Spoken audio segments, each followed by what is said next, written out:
Muy buenas a todos. Hoy tengo el placer de tener el podcast a Manuel Ritz, que es fundador de AlphaRo Technologies. En AlphaRo asesora 4 millones de euros ya que tiene Asset Under Management, invertidos o como quieres decir. Sí, ¿No? no, yo ahora mismo estoy asesorando un fondo de inversión de Ambank a través del Consulado EAF y estamos asesorando más o menos unos 4 millones de euros ahora mismo. Y bueno, el fondo es un fondo global mixto moderado. Invertimos en renta fija, renta variable, oro y divisas, ¿no? Y bueno, el comportamiento este año está siendo muy bueno, ¿no? Llevamos casi un 9% en 5 meses. Estamos en el primer quintil de la categoría a nivel global, compitiendo contra BlackRock, BVA, Santander. O sea, estamos superando a estas empresas, ¿no? En cuanto a rendimiento ajustado al riesgo y rendimiento absoluto. Que al Y final está es generar siendo, alfa, que es claro, lo que viene a ser la gracia de las inversiones. exacto. Estamos haciéndolo muy bien. Al final la metodología que empleamos nosotros es cuantitativa. Implementamos las últimas tecnologías en Machine Learning, inteligencia artificial para seleccionar los mejores sectores, regiones y luego calidad crediticia dentro de la cartera. Y de esa manera generar alfa, ¿no? En cuanto a estos competidores o al índice de referencia, en este caso. Muy buena introducción, breve, y si quieres podemos saltar directamente al material, porque ha sido una semana cuanto menos caliente, muy al estilo Trump, Sí, me sí. atrevería a decir incluso. Teníamos pensado empezar por Europa, pero es que después de lo que ha pasado, permitidme que empiece con Estados Unidos. Al final, lo último que hemos visto ha sido la paz en Medio Oriente, pero también, sobre todo para los mercados, yo creo que lo que ha llamado mucha atención y ha provocado estas caídas en bolsas y luego otra vez un poco más de repunte o recuperación ha sido la incertidumbre con el tema de los aranceles a China.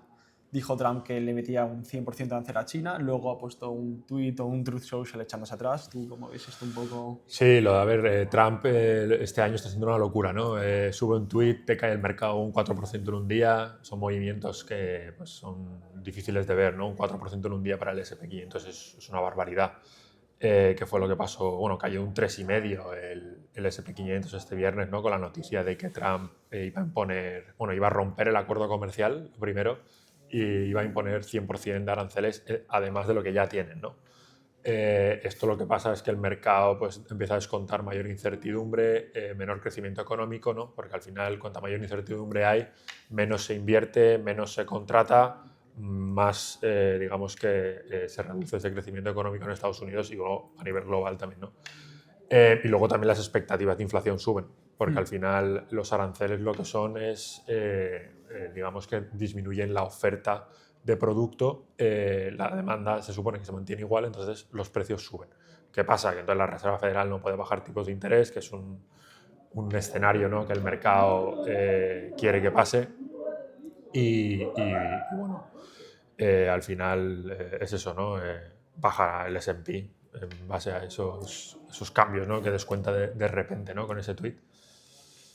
Yo te quería hacer una pregunta a ti, que es un pensamiento que tengo yo, no sé si es una maldad, incluso te diría, pero ¿crees que igual Donald Trump se ha esperado volver a hacer estas cosas con los aranceles a que la Reserva Federal baje los tipos, que es lo que tanto estaba presionando y lo que tenía un poco de freno a la hora de hacer estas cosas? Porque si tienes los tipos bajos, que es lo que quería él, al final vas a aumentar ese crecimiento económico y luego también con estos aranceles intentas que mucha producción se quede en Estados Unidos, pero además querías que eso se financiara con unos tipos bajos. ¿Crees que igual se ha esperado y vamos a ver más de estas cosas ahora que hay tipos bajos?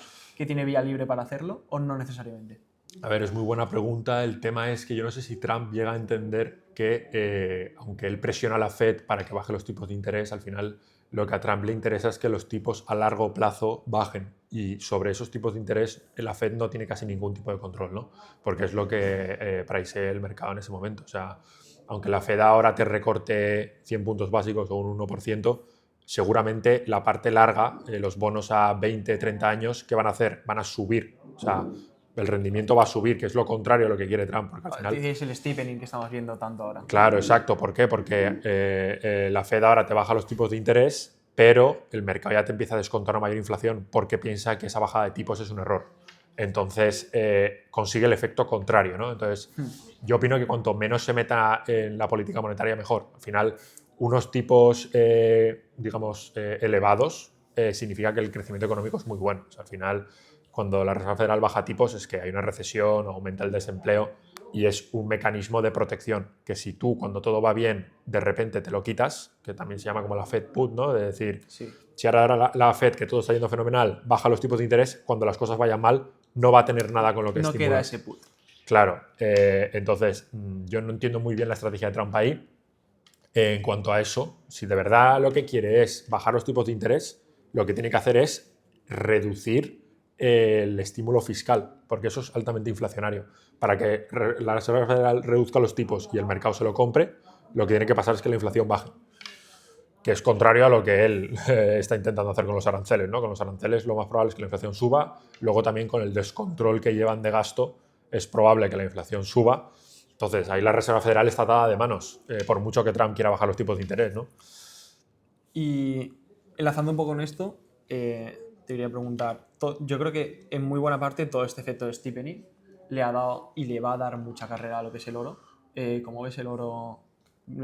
¿Ves al oro beneficiándose durante más tiempo de todas estas incertidumbres que están habiendo con lo que viene siendo al final la inflación, lo que viene siendo gobiernos que gastan mucho? El Big Beautiful Bill al final creo que rondaba el 7% de déficit presupuestario. Sí, ¿Hasta qué punto crees que se puede seguir beneficiando más? ¿Crees que es una cosa que ha pasado ahora y no va a pasar en los próximos años? no, a ver, el presupuesto que lleva ahora Estados Unidos y en general las economías desarrolladas, tanto en Europa y tal, o sea, esos déficits que llevamos no son nada sostenibles, ¿no? Y eso al final es un viento de cola muy fuerte para el oro, porque al final el oro es un activo refugio, ¿no? Normalmente la renta fija es un activo refugio, pero claramente en un escenario inflacionario deja de serlo, lo que aumenta la demanda por activos como el oro. Al final siempre hay activos de riesgo, activos seguros, y con todo el panorama actual, la renta fija cada vez es menos atractiva para el inversor que quiere tener una posición defensiva en su cartera. Entonces, esto lo está empezando a reemplazar con oro y por eso estamos viendo las subidas que está teniendo el oro, ¿no? Porque está pasando la demanda de renta fija a oro por tema de descontrol, ¿no? Al final te sale Trump con un tuit y dice, mira, que ahora soy yo el presidente de la Reserva Federal, ¿no? Sí. Y te baja el dólar un 50% contra el euro y tú como inversor en euros, vamos, o sea, tu renta fija en dólares no vale nada de la noche a la mañana. Entonces la gente se quiere refugiar en algo que no esté en el control de los bancos centrales ni bajo el control de Trump, ¿no? Que al final es el oro, ¿no?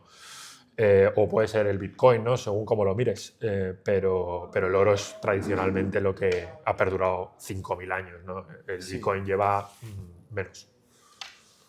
Nos queda más tiempo para ver si el Bitcoin será tan reserva de valor como lo es el oro. Yo creo que hasta cierto punto sí que lo está empezando a demostrar. Esa correlación que decían que tenía tanto con el Nasdaq no se está viendo tanto ahora ya. Y sí que a veces... Y creo que poco a poco vamos a ver más cómo a veces puede caer el S&P500 más de lo que cae el Bitcoin, o que el Bitcoin rebota con más fuerza. Yo creo que lo iremos viendo. Por enlazar un poco e ir cerrando con Estados Unidos, te quería preguntar, otra incertidumbre que veo yo es la sobreconcentración de los Magnificent Seven en el S&P 500. Cada día vemos como las empresas más grandes tiran más del S&P 500 y al final esto es una concentración muy fuerte. Estaba viendo price to earnings de 35, 40, yo qué sé, Walmart cotizando, no sé si era alrededor de 35 PER, que son valoraciones muy altas en las compañías muy grandes, y vemos al final que lo que es la cola del S&P 500, que también es una capitalización que supone un porcentaje muchísimo, no sé si es el 70 o el 80% del fondo, al final nos cotiza múltiplos mucho más bajos. Veo mucha concentración en la parte de arriba. ¿Tú cómo lo ves? ¿Crees que es un riesgo? Que podría ser... Hay gente que habla incluso de crash. Sí, a ver, ahora mismo el SP 500 se podría ver como una apuesta por el sector tecnológico, ¿no? Al final el 30 y pico por ciento del sector es sector tecnológico, pero claro, al final a futuro yo estoy de acuerdo que el sector tecnológico es lo que va a impulsar el crecimiento, ¿no? Entonces el mercado ya te está descontando eso. Que si yo puede que esté muy concentrado a histórico, pero claro, las grandes compañías estas son las que están, Nvidia por ejemplo es el motor de todo el tema de la IA, ¿no? Luego Meta, Apple, por ejemplo Apple sí que yo la veo que a lo mejor está un poco sobrevalorada, ¿no? Porque hemos visto que se ha quedado muy atrás en todo el tema de la IA y luego los móviles y tal, el mercado digamos que no está del todo contento, ¿no? Los compra porque no hay otra cosa. realmente, por el ecosistema y tal, pero bueno, eso es otro tema. Pero bueno, yo creo que ahora la pregunta es, ¿va a seguir concentrándose más o menos? En este caso yo creo que aún le podría quedar más para concentrarse que lo que tiene, ¿no? Porque al final, bueno, también el tema de la IA es un impacto macro que a largo plazo debería aumentar los márgenes en general del SP, ¿no? Y habría que ver si realmente beneficia tanto a estas magníficas 7 o, como es un commodity, al final ChatGPT lo tienen todas las empresas y tal, debería igual también beneficiar al resto de empresas, ¿no? Pero bueno, eso está por ver. Bueno, porque también al ser un commodity también está el argumento de que como todos lo tienen, los precios van a bajar y los márgenes se van a mantener igual. Entonces, al final los únicos beneficiados son los magníficos 7 y no el resto de empresas, ¿no? Al ser un commodity.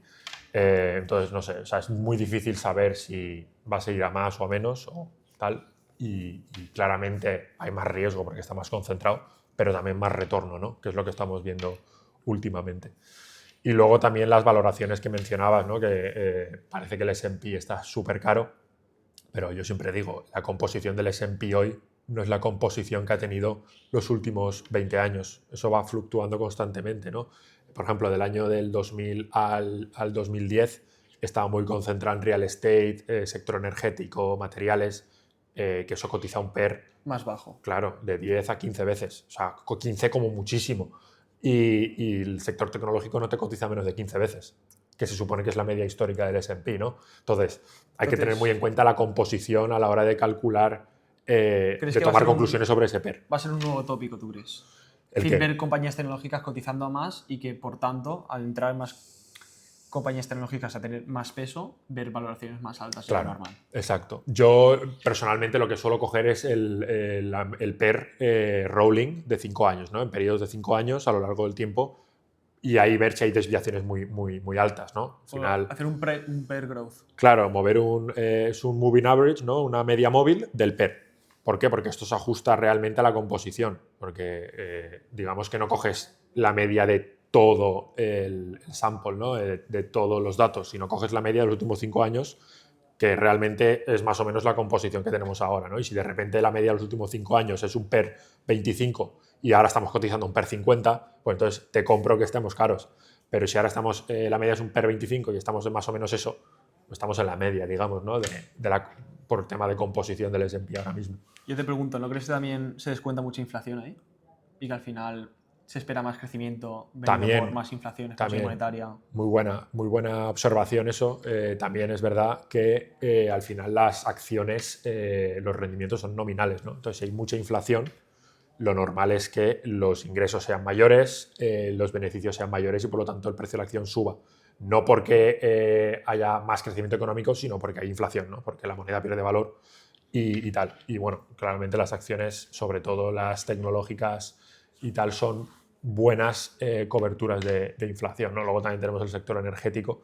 A ver, las tecnológicas no es que sean buena cobertura de inflación per se, ¿no? Porque hemos visto en el 22, por ejemplo, que se pegaron, bajaron un 20, 30, 40% algunas, pero por ejemplo el sector energético sí que lo es, o el sector de materiales, ¿no? Hay diferentes sectores, entonces Son de betas mucho menores, aguantan mejor caídas. claro, es que todo depende del régimen al que vayamos. Por ejemplo, el value, por ejemplo, que es más sectores energéticos, etcétera, digamos que lo hace muy bien en entornos inflacionarios. Y luego el growth, que es, por ejemplo, el sector tecnológico, lo hace muy bien en entornos deflacionarios o de baja inflación o inflación moderada. ¿Por qué? Porque los tipos de interés son bajos y al final son activos de alta duración. O sea, al final, una tecnológica que tiene los cash flows muy en el futuro. Entonces, si tú le aumentas la tasa de descuento, porque la Fed te sube tipos por inflación, al final tú estás descontando esos cash flows a un rate mayor y por lo tanto vale menos, ¿no? Sin embargo, una energética, los cash flows son menos duración, ¿no? Más presentes, más peso el presente y por lo tanto tiene menos volatilidad. Y aparte que ajusta muy bien el precio, ¿no? Del petróleo y tal al tema de inflación. Entonces lo suelen hacer bastante mejor en esos regímenes. Te quería también ahora preguntar un poco por Europa. Sí, nos da tiempo, aunque sí que es verdad que parece que la tónica es un poco, se repite a veces también. Aunque creo que hay un tema muy interesante, al final es lo que está pasando en Francia, la crisis de gobierno que ha habido. Ha sido un primer ministro Lecornu que ha durado menos que Listras, tiene mérito. Las mociones de censura en Francia al final tampoco dan mucha seguridad, yo creo, al mercado. Los bonos lo han estado notando. ¿Qué opinión te suscita a ti sobre todo el mercado de bonos de Europa?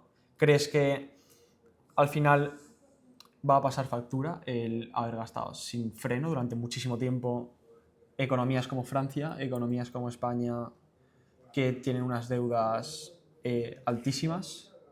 ¿Crees que puede ser también el motor de echar más gobiernos, el motor de disparar los riesgos en un futuro? ¿Crees que estamos exagerando igual con esto y se va a poder llevar mejor, como igual en Japón, hasta cierto punto, si se puede llegar a decir? A ver, lo de la deuda en general, ¿no?, de los gobiernos es una auténtica locura, ¿no? ¿Por qué? Porque está considerado como deuda libre de riesgo, ¿no? Digamos, depende también de la región. Por ejemplo, la alemana tiene menos riesgo que la francesa o la española, ¿no? Pero bueno, a nivel bancario se consideran libres de riesgo, ¿no? Entonces, yo creo que eso es la mayor burbuja que vamos a ver en nuestra historia.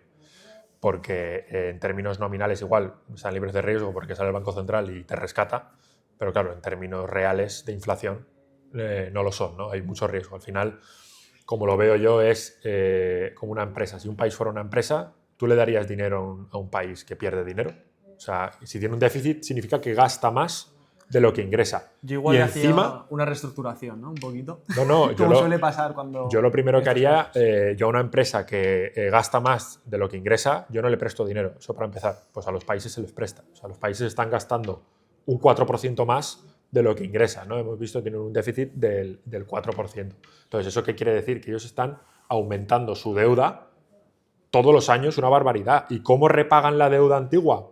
No, Con más deuda, refinanciando la deuda existente, ¿no? Al final es un sistema que no es sostenible de ninguna de las maneras, ¿no? Y actualmente se sostiene porque la gente cree que es libre de riesgo y porque el sistema bancario lo compra constantemente, ¿no? Al final es, digamos, high liquid quality assets, bueno, temas de bancos, ¿no?, que tienen que tener por regulación, ¿no?, ciertos activos por temas de liquidez, y este es uno de ellos. O sea, hay una demanda ahí forzada, digamos, pero claramente los fundamentales son horribles. O sea, pero bueno, es como está diseñado el sistema, ¿no? Yo creo que no es sostenible y por eso también lo enlazo con el tema del oro, porque creo que es un viento de cola muy fuerte para el oro, ¿no? Porque al final la gente dice, tío, estoy financiándole la deuda a un país que gasta más de lo que ingresa, el futuro va a ser lo mismo, no vemos ningún tipo de cambio, no vemos que haya nada sostenible aquí.